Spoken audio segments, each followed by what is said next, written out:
All right. So I want you guys to just respect the, or excuse the lighting in here.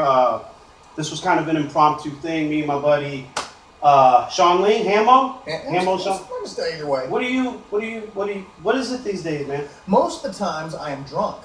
Oh, okay. So, that's more Sean Lee. That's just part of the Hambone gimmick, but yes. So this was just an impromptu thing. This is something that I've been trying to plan for a while. I've been teasing it to you guys.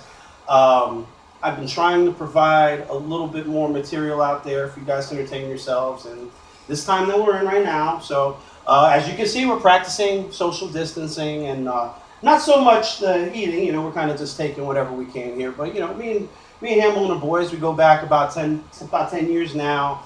We've been swapping bodily fluids for at least 10 years. Yeah, so I think we're kind of immune to each other. That's family, dude. Yeah. That's family. I mean, when it comes to wrestling, we're family. But anyways, so Hambone, it's been about 5 months now. Mm-hmm. And so what is life now? Not life without. Life, honestly, for me, right now, hasn't changed that much. That's not surprising. I go to work. I come home. The biggest thing that's changed is my kids' sleep schedules. Apparently, there's a lot of gamers up at 3 and 4 and 5 and 6 o'clock in the morning right now. So getting my kids to go to bed is always difficult right That's now. understandable. That was us too. But life in general, no. It's just like everybody, just keeping on, keeping on. Good. So you get any itches? I'm not, you know what I mean, right? Like you get I mean, I know you, okay, and I know you're fulfilled. I understand that, but you got to get like a little something. So does it happen? So let's see. December 14th was the last match. January was rough. Because I pulled myself away from social media involving wrestling. Yeah. I pulled myself away from, and I still had contact with you. I had contact with Silky. I had contact with every other asshole I know. But you notice how I didn't flinch when you said that. Well, you accept it. You know no matter what kind of professional, no matter what kind of professional differences we've had, you may be an asshole, but Dave, you're my asshole. Aw.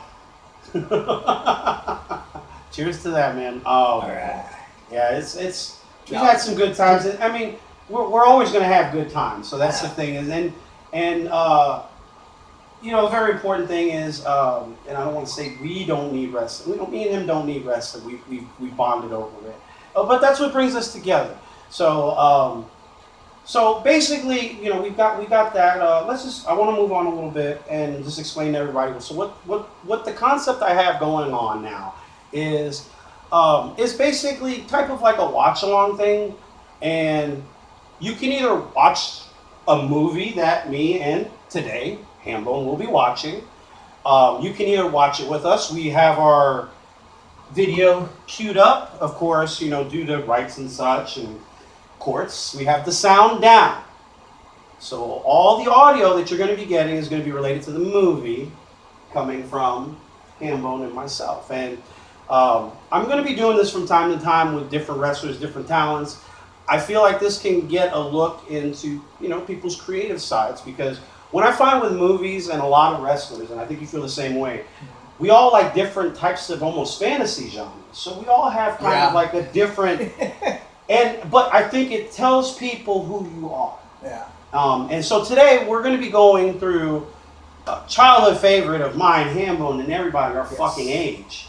I mean, it's not a very good movie. It's not a bad movie. Let's be honest, dude. This movie took place during like the COVID-19 of the 80s. When it comes to of Mattel. Are you talking about the cocaine yes. era? The fact that Mattel at this point was losing money on Masters of the Universe. Right. So they were dealing with. But they did what they had to do. This movie's a cult favorite right now. You know what I'm saying? And there's a reason for that. And it made no money, but you know when it comes down to it. So, do you need a cup? I will eventually. Okay. Oh, yeah, we have. No, I get you a cup. You're good. Okay, good. There's one up on the cupboard. So basically, I got the yeah. So it's going to be like this. You know, it's going to be pretty much live. There's not going to be very much editing done, and everything's going to happen as it. Oh, he went for a beer. No, I'm just using the old can. So this is recycling, kiddos. So, even during quarantine, you can do your part. Yes, do your part. So you know, so that's going to be a little bit of the thing here. You're gonna watch with us. You're either going to listen to the commentary. You can start with us. We kind of want to dive into this a little bit. Actually, before we dive into this, where I was going with that, and now that you got yourself set, what is your connection to the Masters of the Universe? My brother and I, growing up, he was born in 1980. I was born in 1983. He-Man and Thundercats were big. Yeah. Voltron, you know, that's that era. GoBots. The toy era. Yeah, the toy era. Yes, the Mattel era, right? Teenage Mutant Ninja Turtles eventually, but He-Man and Thundercats. And Kerry, my brother, he was much more the He-Man side from what I remember. Mm-hmm. And I've had a lot of concussions since then, but from what I remember, I was more the Thundercats side. I really was all about the hose, even at a young age. Can I say that on here? It's YouTube, bro. Okay.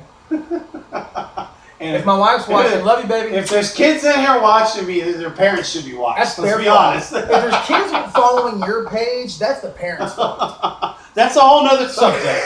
It's not the page. It's the YouTube. So this is open to the public. But, there you go. So yeah, there's going to be, you know, I don't. There'll be some choice language, but things aren't going to be very. No. But anyways, so you're. That's why. So you were more of. But okay, so let's go to this movie because I know you love this movie. When it came out, it was a theatrical masterpiece to a 4-year-old child.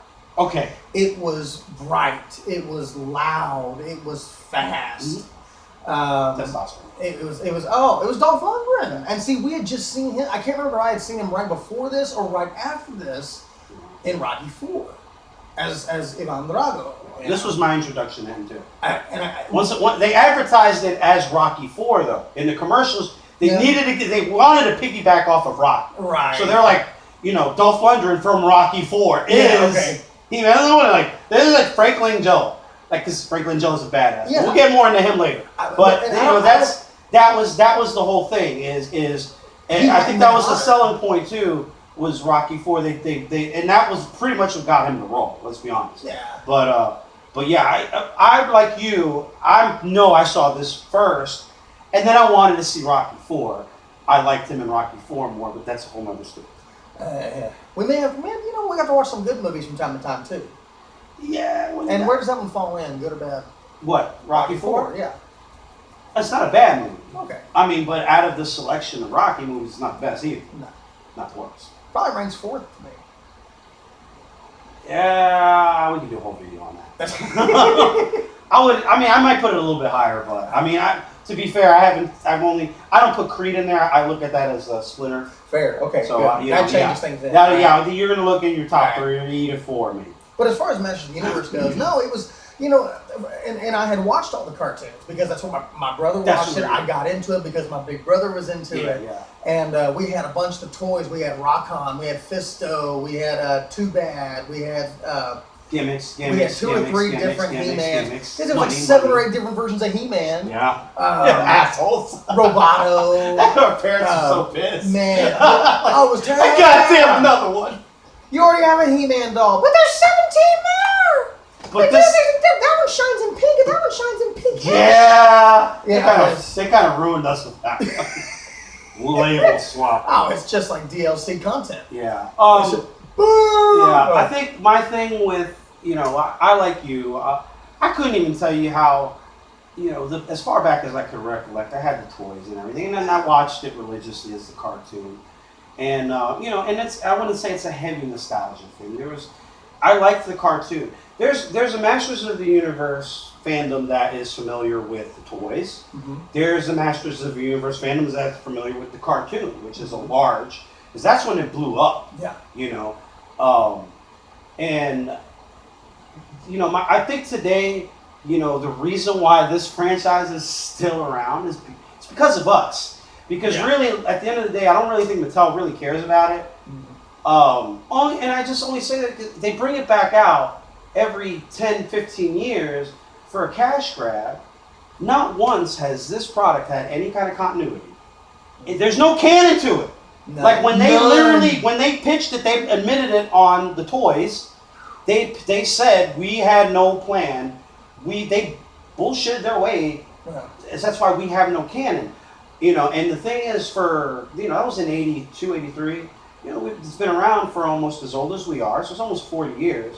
They've yet to give the fans what they want, and that's a solid story, and they're still trying for so many years. But I think that's why this movie kind of like sticks out too, because there is no definitive canon. So we're gonna jump into that right now, and we're gonna, you know, point out the little parts. Of course, we'll have some sidebars in here and there. So what we're gonna do now is we're gonna press play. We're gonna cue the movie up. We're gonna wait for you guys to get set. So I'm pretty much gonna do the same thing here. And hold on 1 second. I gotta. It skipped like a chapter. Yeah. Okay. Hold on. We gotta get ready. We gotta queue up. Yeah, Dave fucked up. There we go. Okay. So we're gonna pause here. All right. All right. So everybody ready? Hambone ready? I'm ready. Beers up. Yep. All right. Everybody, 1, 2, 3, play. And we're gonna start. And there goes the Canon logo. Canon. Speaking of Canon, they made some shit movies. You know, honestly, off the top of my head, I remember the logo, but I couldn't tell you any movies they made. Cobra. Which one? Cobra. No. Really? Yes. Okay. Okay. There's a funny story to that, and I heard this in a documentary about this film. Sylvester Stallone was filming Cobra, same time Masters of the Universe was being filmed. Right. Okay. So of course, you know, after living off the success like this movie did of Rocky IV, you know, so Sylvester Hurd, you know, he was filming. Yeah. So he goes over to see Dolph Lundgren in the He-Man lot, in Cannon, wherever they're filming, and he's watching him, and he's in the middle of the scene, and while he's going through the scene, he leans over to either the writer or the producer or somebody that makes things happen, and he's like, "You gave him lines?" Because you gotta remember, he was straight from, I want to say Austria, Germany. Sweden. I mean, he's basically another Arnold, yes, but to Hollywood in a sense. But he was also very educated. Have you ever listened to Dolph Lundgren's? Yes. By the way, anything y'all have missed, we've already seen them, you know, fade into the castle. It's in the credits now. Oh yes, with people we don't know, John Cipher and Billy Barty. Well, Billy Barty is Gwildor, fake. Oh my God! Why couldn't they just have fake Orko? All right, hey, F word, a warning. Why couldn't they just have fucking Orko? Cussing alert! God damn it! He cussed too much, dude. Man. All you had to do was get a midget. All you had to do was look like a freaking Jawa. Well, here's the thing. Think about it. What's the difference between a Jawa and a lot of these people here, they resemble characters from the cartoon. That's say music by Bill Conti? Yes, Bill Conti did a bunch of the Rockies, I think. Yes. He did Karate Kid as well. I did not. Yeah, I knew that. I did not know he did this one. Yeah. They have their own, you know. By Gwildor. All right, Gwildor has definitely hijacked the program already. I knew that was going to happen one way or another. I can't do it. A lot of people don't get over on Gwildor. I mean, I feel for Billy Barty. I wish they would have made him Orko. Exactly. Yes. You got fucked, bro. Again, seriously, they could have just made him like a Jawa. Yeah. Put a long gown on him, make his eyes glow, and have him do the motions while his voice is over. All right, here we go. We're jumping right into shit. On Tatooine. I mean, literally, the movie just starts in shit. Now, I was telling you earlier today that this movie, there's another movie this resembles. I'm going to tell you what it is right now. Very popular movie from 2 years ago. Well, yes, 2 years ago. Okay. Infinity War. Thanos on the ship. Right okay. now. He has pretty much almost assembled the gauntlet. Your villain is standing tall. All he needs is the last little piece. And we will get to the end of the movie when we get there. But think about it. Did not